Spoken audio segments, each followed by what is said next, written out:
Dennis Miller. Here. Angela Woodward. Here. Dan Lawson. Here. Please join me in the Pledge of Allegiance. Well,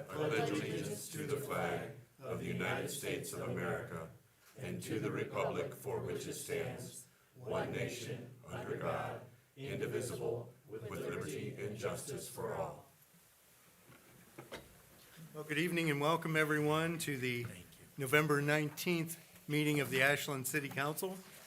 To our viewers at home, welcome. Members of our audience, thank you for being here. Members of council, Mayor Miller, welcome. Thank you. First item on the agenda this evening will be the approval of the minutes from the November 5th meeting. If there are no additions, deletions, or corrections, I'll ask for a motion to approve as submitted. So moved. Second. Thank you. Lawson. Aye. Workman. Aye. Kyle. Aye. Miller. Aye. Woodward. Aye. Minutes will stand approved. First ordinance this evening will be an ordinance authorizing the Director of Finance to transfer funds within the annual appropriations and declaring an emergency. Move for non-reading in full. Second. Thank you. Lawson. Aye. Workman. Aye. Kyle. Aye. Miller. Aye. Woodward. Aye. Good evening. Good evening, Larry.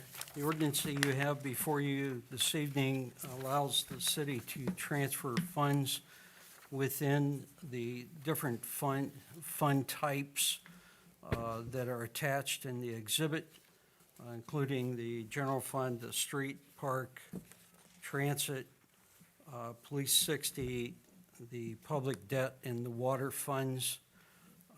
These are expenses the city has incurred or will incur directly.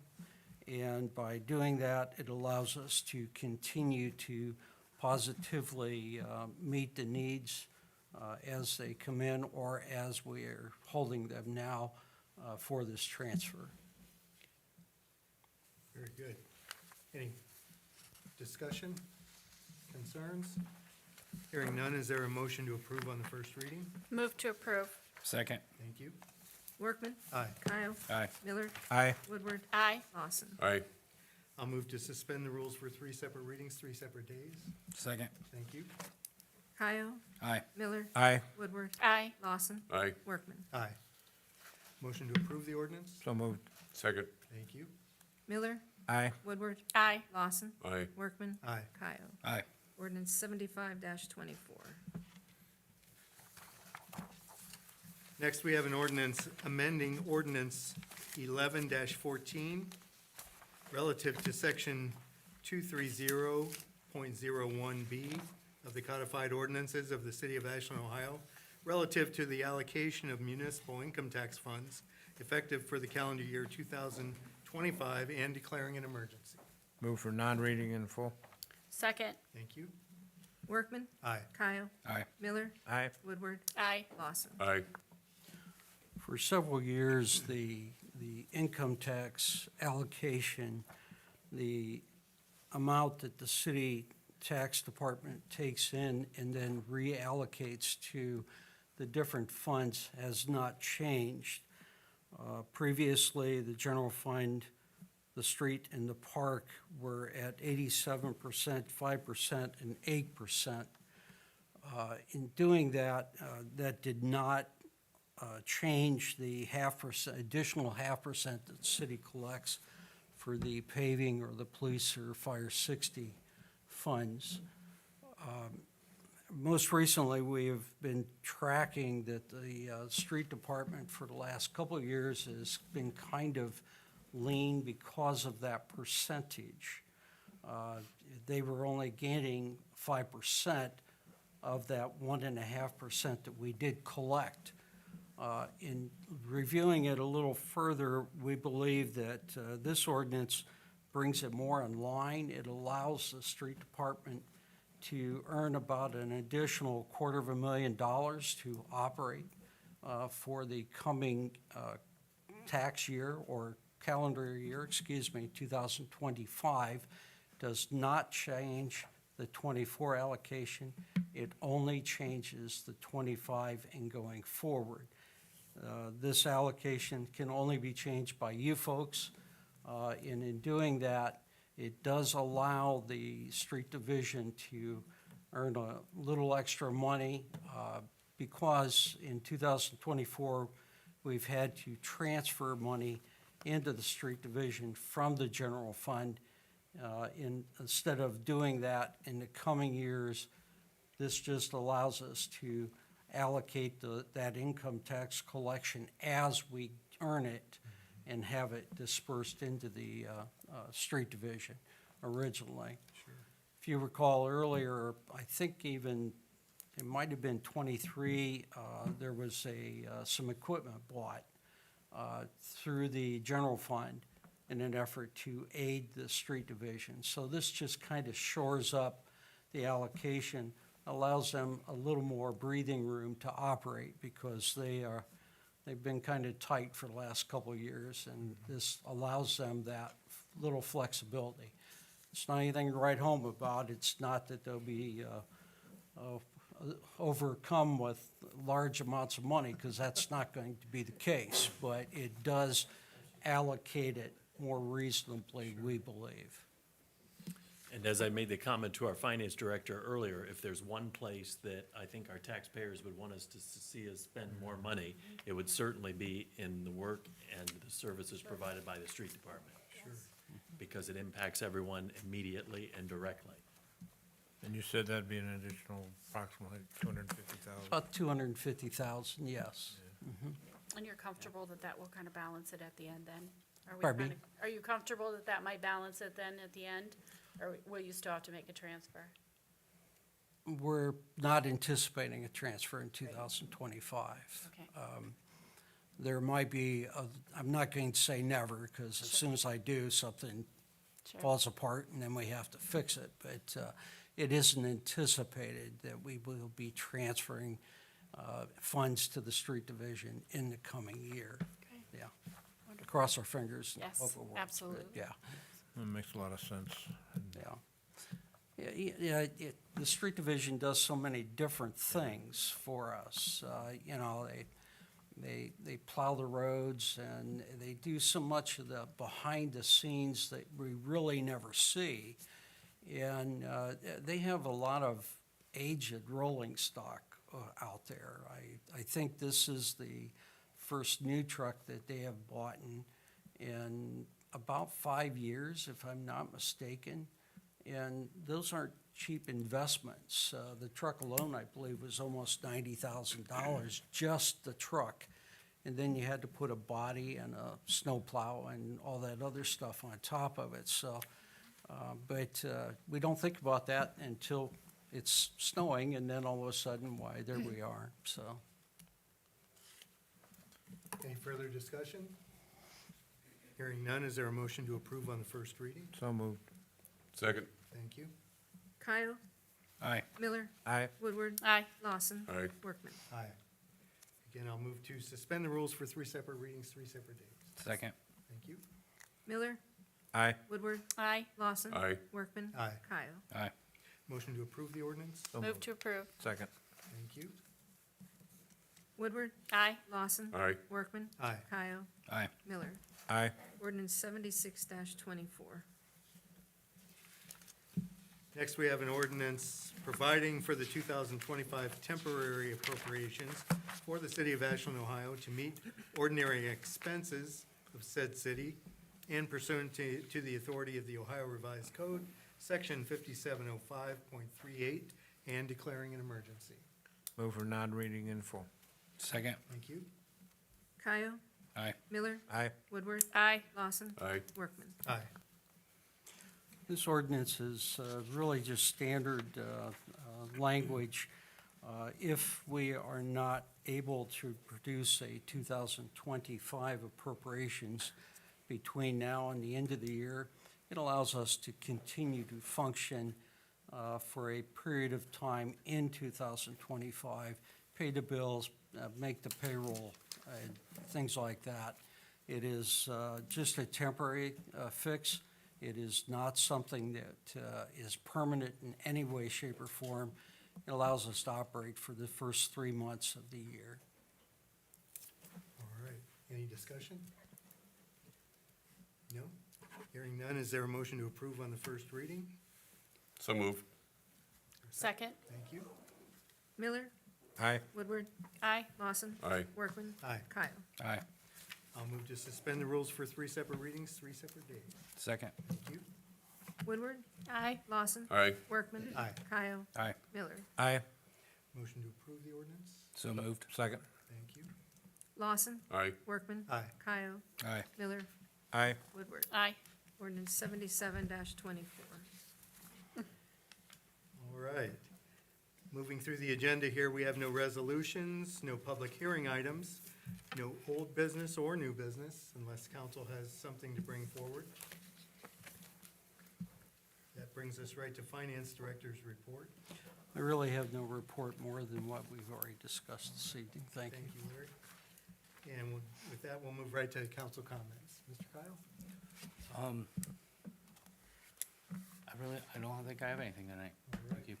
Mr. Miller? I'd gotten some complaints about the sewer grates on the Claremont repaving, and now that it has been fixed, I got compliments about how That's good. smooth it is now. That's good. That's But all. that doesn't mean you can still speed down. That's right. Mrs. Wood? I just want to wish everybody a happy Thanksgiving. That's all for me tonight. I agree, yes, we won't see him until after Thanksgiving, so happy Thanksgiving to everybody. I still see the street department is out there picking up leaves, and I want to commend them on the job they're doing there. There's still leaves out there, but they're coming around and getting them, so be patient. Yeah. With regard to leaves, I'll share that I received a call that the crew had missed a spot of leaves in one of my neighbors who had a car parked in front of the leaves. Well, it wasn't their car, it was someone else's, and they couldn't move it, so the crew went on by. They called me, I called the head of the street department, who asked if they could come over right now. And they did, and within 10 minutes, they were gone. So I commend the leaf pickup crew for taking care of that, in at least in Ward 1, so thank you. With that, we'll hand it over to you, Mayor. And I think that is the key. Tonight, when you adjust the appropriation for the street department or the breakdown of how we distribute our income tax, to call it the street department is almost a misnomer because it provides so many other services beyond just patching and keeping our streets in good passable order. In fact, they often can be found repairing sidewalks, repairing curbs, pouring concrete, building structures that are needed other places throughout the city. And in fact, two of our folks there at the street department, actually, no, I'm sorry. One is from the street department, one from the parks, but I think the line is often blurred. They are busy building the stage and the platform and all of that for the Christmas celebration.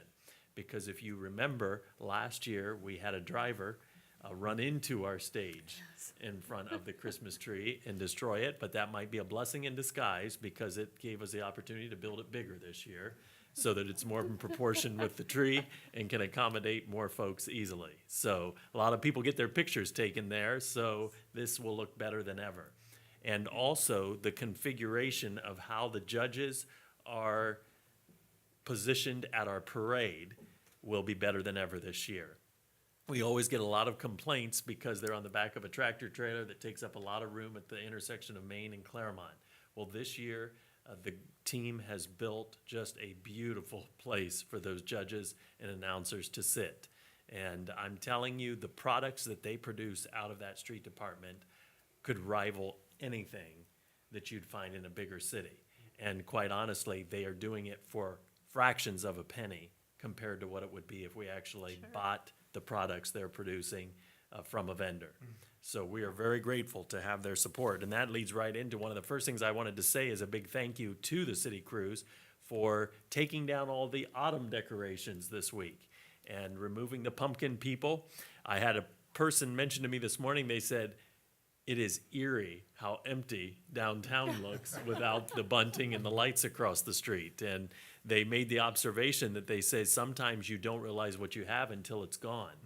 And you know, we have come to get used to having a beautiful downtown where it's either covered in pink flowing flowers or it has wonderful autumn decorations or Christmas decorations. So part of the reason those autumn decorations came down this week is because we now have such a stash of Christmas decorations.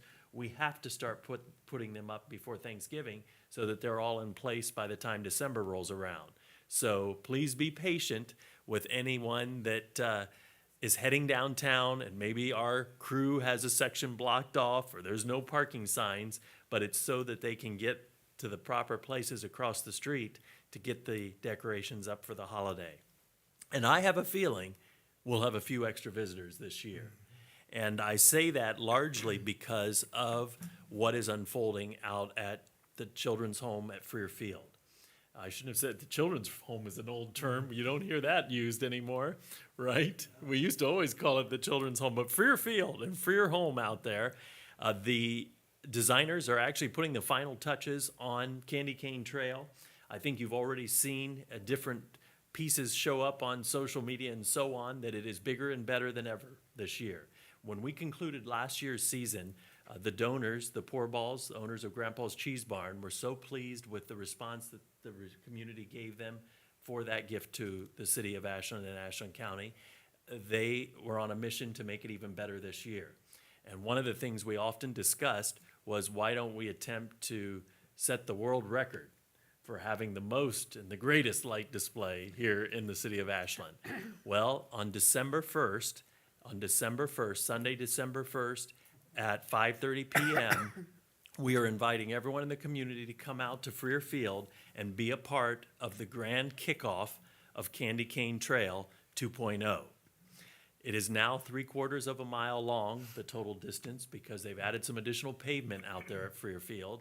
And what at one point seemed to be around 200 artificial steel structure Christmas trees has grown to over 700. And we have more exciting details coming, but we haven't been given the green light to release them yet by the entity that we're working with. But I want everyone to know that you need to plan to be there on December 1st at 5:30 p.m. Because if Ashland isn't already on the map in a lot of people's minds, I do believe after that day, we will be getting extra special notice from folks all around our region, our state, and maybe across the world. You never know. So, December 1st. Also want to say, I know it's kind of a lighthearted matter, but hopefully you've noticed our new lights at the corner of East Main Street, US 250 by Bob Evans, and US 42. It's a minor addition, but I'll tell you what, it does spruce up the entrance into our downtown. We've erected some green and red Christmas trees, lit Christmas trees out there, and they're already getting great reviews. So we're excited about that change and addition this year. But now, moving away from the holidays, there is some important business to take place. First of all, earlier this summer, our water department sent out to all of our residents these cards that basically ask each of our residents or business owners to check to see what material your service line, your water service line was to your home or to your business. And there were several boxes you could check: galvanized, plastic, copper, I think lead was one of them. Well, at the time we sent those out, those are required by the EPA. And it's actually happening all across the nation. It's an effort to basically notify people, if you have a lead service line, you should likely have it replaced because it could threaten the health of you and your family. So that was a requirement nationwide, quite candidly. But we did send out the cards, we got the responses, but some folks will be getting a second letter from the city. And in these letters, there's 2,800 of them going out. They will simply acknowledge that we do not know what their service line is. So maybe this is, and we have reason to believe that it could be a lead line because it might have been installed before 1931. So these letters will go out to some of our folks, and I guess I'm giving you notice because if you receive one of those letters, you do want to take it serious, and you may want to investigate further whether or not your service line is in fact lead. And 2,800 homes are what we figure, I'm sorry, not just homes, commercial entities as well, built before 1931 could potentially have a lead line. It doesn't mean they do. It just means we don't know what they have. After 1931, the city started requiring, would no longer allow lead lines. So any I don't know that I could answer any real questions about that, other than 2,800. And if you get one of those letters, you may want to investigate further. There is no city program to come out and replace your service line. That would be your responsibility. So that could change in the future if the state government or the feds would start a program to replace people's service lines, but we see no indication that that will happen. So I just wanted to explain that. And then also, I just wanted, because I know a lot of people probably wonder from time to time, the Pump House District project. Today, I got a call from Brent Reitzel, the president of Vision Development, who is the developer who's doing the Pump House District development. And he said, I'll just tell you exactly what he said. He said, listen, I hadn't talked to you for a little while, but I just want you to know the project is full steam ahead. He said, we're putting the final touches on the design, and we can't wait to close and break ground. And as fate would have it, just before I came in this meeting, I see that today the governor's office announced that the city of Ashland will receive $833,000 to assist with the residential development, the Pump House District, in the city of Ashland, Ohio. And that'll be, it's part of the Brownfield Remediation Grant, and it will help us with a number of things. In fact, it will go back and cover the cost of the tank removal that we had as a part of this process and some of the costs that we've already accumulated. But that's great news. That's nearly $1 million to turn that brownfield site into a residential community in our neighborhood. So almost $1 million more. Also, just because I'd heard from Brent, I decided I would call the developer for the Pump House office building and ask him where we're at. I know I've been watching the emails go back and forth between him and our engineering office, but he shared with me that he said their capital stack is just about finalized and they are moving forward full speed ahead. So it's great news, quite candidly. And the thing I would share with everyone that's watching is, I will admit there are days that my head almost swirls with the amount of interest that there is in Ashland. I even think of our pastor's prayer before the meeting.